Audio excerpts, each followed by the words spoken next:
Time right now is 1:26 on Live Impact News on WCMC Plus. I'm Jane Monreal. So after this snow, which many of you enjoyed, a lot of other folks did not because you were stuck spinning out, literally spinning your wheels, and trying to avoid all travel altogether on the roads, which actually might be a good idea in some areas.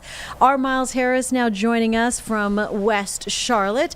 The parking lots look pretty good behind you there, Miles.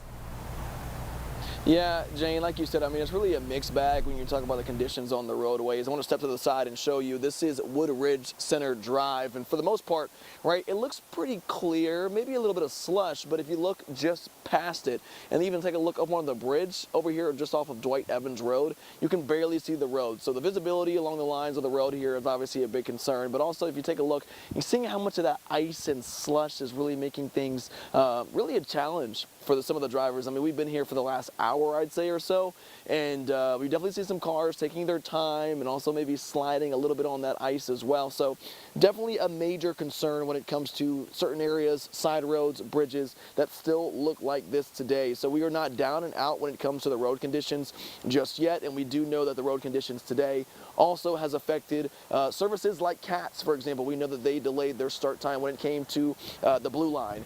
We know that their road conditions, especially the bus routes, and those conditions are adjusted into do more of their snow routes. So there's a big adjustment there as well.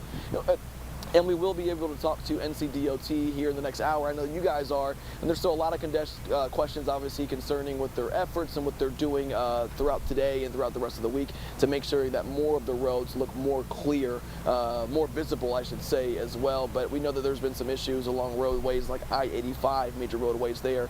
We know there's a roadway in Monroe right now that's even being deemed impassable from even police departments down there. So still a lot of questions as far as some of the roadways and the concerns there, but overall, Jane, good and bad as far as the commute so far this Monday.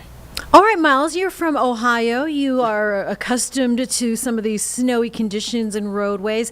Any advice to those who are not as experienced as you? Yeah, I would say definitely take your time. There is no reason to kind of lean onto the accelerator. I know that I had to drop somebody off of the roadway to the airport yesterday, and I don't think I went any faster than 30, 35 miles per hour while even being on 85. So definitely taking your time, not trying to force things, especially if you're on the icier conditions. But definitely the biggest thing is making sure that you're giving yourself that time, that not going too fast, but also giving yourself that space between cars. You want to do that one as well, Jay. Yeah, a little extra room. I know I was also caught on the roads a little bit yesterday as well, and it was one of those, oh, don't get too, like normally as close to the person in front of you at a stoplight, right? And then even on this, like working the side of them, trying to get onto the same on-ramp. It was like, ooh, could be slippery.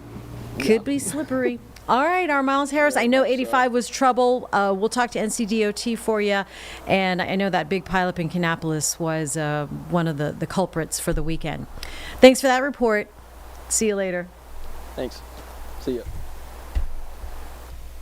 Back here now on Live Impact News on WCNC Plus. We're going to take a quick break and get back to that Health and Human Services initiative launch after the break. You're watching Live Impact News.